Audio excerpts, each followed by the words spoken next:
Hello everyone, my name is Nazava Glory Bakusa, and I did my action project on domestic violence.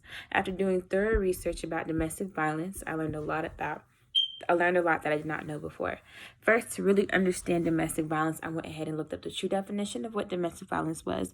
Domestic violence involves abuse by one person against another in a familial or intimate relationship. Domestic violence is most commonly thought of as an intimate violence, as thought of as intimate partner violence. The term intimate partner violence includes the following: act is inflicted or caused by a current or former intimate partner, actual or threats of physical violence, acts or threats of sexual violence, emotional and psychological abuse, financial abuse, and etc. So to understand and to learn more about domestic violence, especially in my community, I went ahead and talked to Jonathan Lowe, and his email is jonathan.lowe@charter.com, and he's from Batul Himayah Domestic Violence Victim Advocates. And since I couldn't physically go there because of COVID and they wanted to keep things confidential, I had to do it through email. So I asked him, what is the work environment and culture like at a domestic violence intervention service? And he told me this really depends on the department you're in. Most departments are tight-knit, but there is some sense of competition across the agency. Some supervisors are great and involved, while others are removed and really don't handle a good handle on what their employees are dealing with. So that was unfortunate to hear.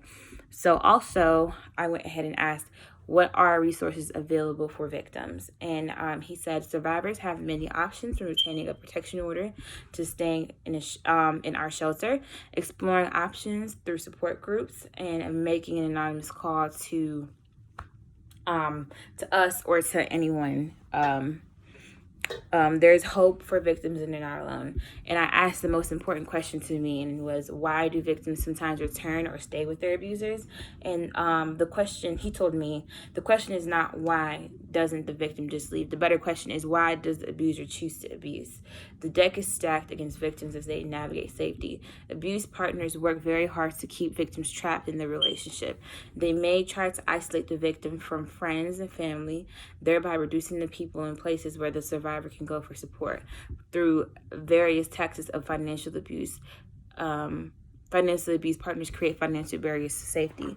There is a real fear of death or more abuse if they leave. In effect, a victim's risk of getting killed greatly increases when they are in the process of leaving or just left. On average, 3 women die at the hands of a current or former intimate partner every day. Through gaslighting, abusive partners cause victims to feel like they are responsible for the abuse. Abuse takes an emotional and physical toll over them, which can translate to additional health issues that make leaving more difficult.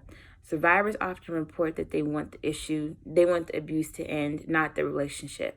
A survivor may stay with or return to an abusive partner because they believe the abuser's promises to change. I also learned that 1 in 4 women and 1 in 7 women will experience severe physical violence by an intimate partner in their lifetime. 1 in 10 women in the United States will be raped by an intimate partner in their lifetime. Approximately 16.9% of women and 8% of men will experience sexual violence other than rape by an intimate partner at some point of their lifetime. Data on sexual violence against men may be underreported. So all in all, my research ties with interdisciplinary studies, because domestic violence is an aspect of the legal system where there typically is a lack of communication among the institutions of law. Therefore, the benefit of an interdisciplinary approach to domestic violence in the legal system is assessed by emphasizing the importance of the presence of the victim advocates in the courtroom.